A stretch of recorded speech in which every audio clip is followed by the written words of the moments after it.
children. They are the... No one can hear me? Can anyone hear me? Are the microphones working? We're not on. Do you think we can get the microphones on? The most needy amongst our children who are serviced through a group of schools called the Special Act Schools. For the last several weeks, if people have been talking about the budget and about the monies that are available in the state, I thought it was incumbent upon us to bring to the forefront this very particular group of schools, which, in my opinion, have been underfunded for a very long time. If the Special Act Schools did not exist, the truth is we would have to find an alternative to them. And for that purpose this morning, I called a great leader in our state who has been championing this particular issue, Democratic Majority Leader, Senator Andrea Stewart-Cousins, in whose district many of these schools reside, to come to us this morning to carry this message statewide. Senator? Thank you so much, Chancellor. Thank you. Good morning. Good morning, everyone. And I really want to thank Chancellor Tisch for the work that she does and for inviting me here. And I want to obviously, congratulate you on the work that you've done. We went through a very good process and elected new regents, and I was really happy to see the level of involvement and the interest that people are taking in making sure that you, who are charged with providing this essential service to our children and to all of us, people are really paying attention, and I know that we're going to do great things together. I want to give a nod to my own regent, Harry Phillips, and thank you, Harry, for your great work. Harry's been such a messenger of progress and hope and faith in the system, and so I really thank you. That's and, so nice. Thank you. No, it's for real. So here we are. The Chancellor showed up in my office one lobbying day. Something you can imagine that I was very, very surprised to see. They had her name as one of those people, but I didn't know that she would really be there.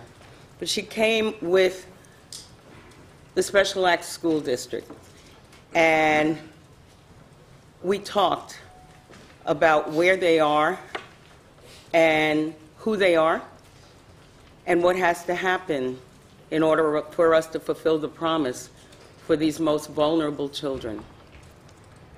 As you know, the Special Acts schools have been around since 1968, and they were developed for the purpose of taking those children who are not successful in the regular public schools, mostly because of some extreme trauma, emotional disturbance. Some of these children have been abused in ways that we could never imagine, physically, emotionally, sexually.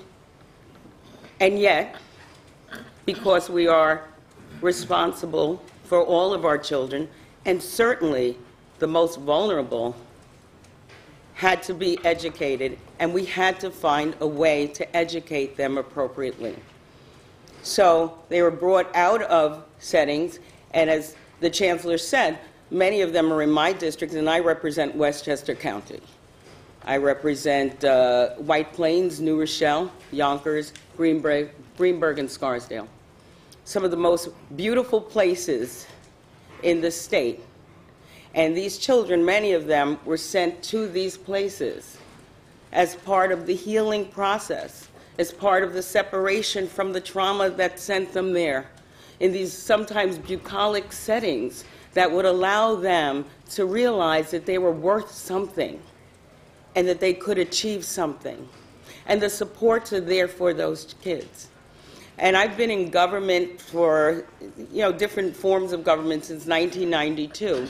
And as an African American woman, every time these schools had a chance to bring me to them, they would ask me to come and I would come. Because so many of the children, as you can imagine, are black and brown. And so many of the children have been disconnected for whatever the reasons from their parents or whomever it was that should have been there for them. Some of them just don't have that. And so they would reach out to me and they'd ask me to come. And I've gone to graduations and I've sat around round tables and I've talked to the girls and I've talked to the boys and I've celebrated with them their milestones, their graduations, their abilities to achieve those things that people thought they could not. And as I sat there, part of all of these various ceremonies, I sat there with the teachers, with the administrators, with dedicated professionals who don't know anymore from year to year what their status is going to be, whether or not they will be able to keep their schools open. They don't know what will happen to these children. And they don't understand a state that knows how important education is. And, I don't have to tell you.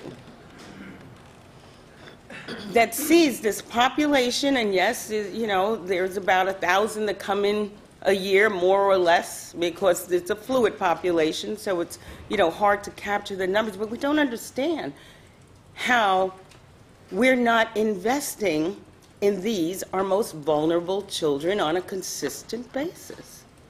It's kind of like this trickle-down theory. Public schools, and these are public schools, get, for the most part, some rate increase on an annual basis. These schools don't. These schools were held flat for 6 years. In the past 2, we've managed to incrementally increase them. But now, even as we speak of increasing the public schools about 4.8%, these schools maybe will be increased about 2%. And that's just for this year. Meanwhile, they've been held flat for so long, and there's no established methodology that will allow them to anticipate year after year what is going to be their resources. The population grows, the population changes, and yet there's no strategy in the state for funding school that takes care of kids that we know we have a moral responsibility and obligation to take care of. So what are they asking for? They're asking for a rational way to be able to plan for their economic situation on an annual basis. They're asking for some kind of revolving loan fund because guess what? They have to go to banks. They do the revenue anticipation notes, the RANs. They go, they borrow from an institution, they get reimbursed from the state 2 years later. And the reality is because there's no ongoing commitment, even banks are becoming reluctant to invest. Banks are saying, well, if the state's not investing, why should I? And now they're even in a more precarious position. They're asking for some kind of revolving loan fund so that when the needs arise, they can have a source that won't look at them as though they are willing and ready to run out the door without paying, but look at them as an investment in the future of these children who, obviously everybody's not going to be a great success, but for these children, success is being able to get through that program, and many of them do much, much more. So we're asking the state to look at what we have done, what we can do, and frankly, what we must do. Because obviously there's a large conversation about education going on. And I would love to talk about all of it, because we've got to make sure our partners come together and get a real strategy for putting our arms around this for our general population. We can't leave these kids behind. It would be morally reprehensible. And you know it's going to cost society anyway. So we might as well do the upfront investment so that they will be able to achieve their potential, and so that we will be able to have done our duty. So again, I really appreciate your time and your consideration of these children, and I know that the fact that you've invited me here means that you care about this, and I think together we can create some change. Thank you. You're very Senator. welcome. Thank you. Thank you.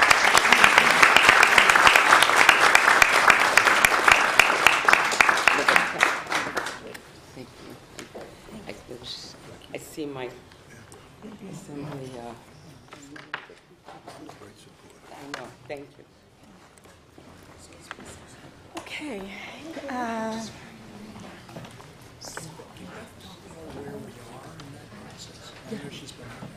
getting to it. Want to say that last year I was in one of the special act schools in April, and I was talking to a young man who had been very successful in the school. He had not been obviously successful in his home district school, and he came to sit down with a group of his teachers and administrators from the school, and he said, "I have to leave." I said, "Well, why do you have to leave this special act school?"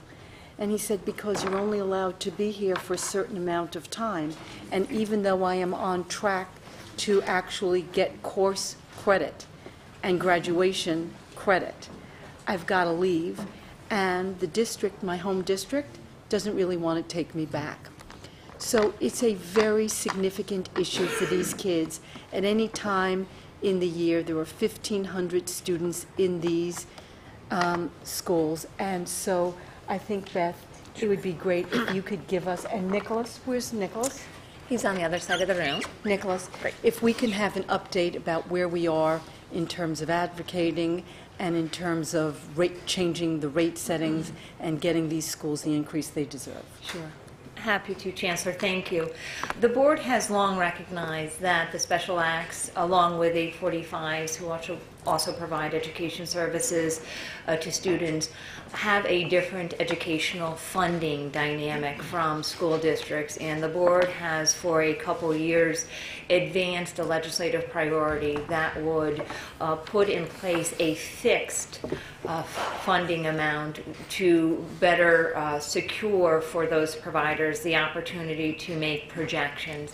Currently, as you know, that process is managed administratively between the department and then with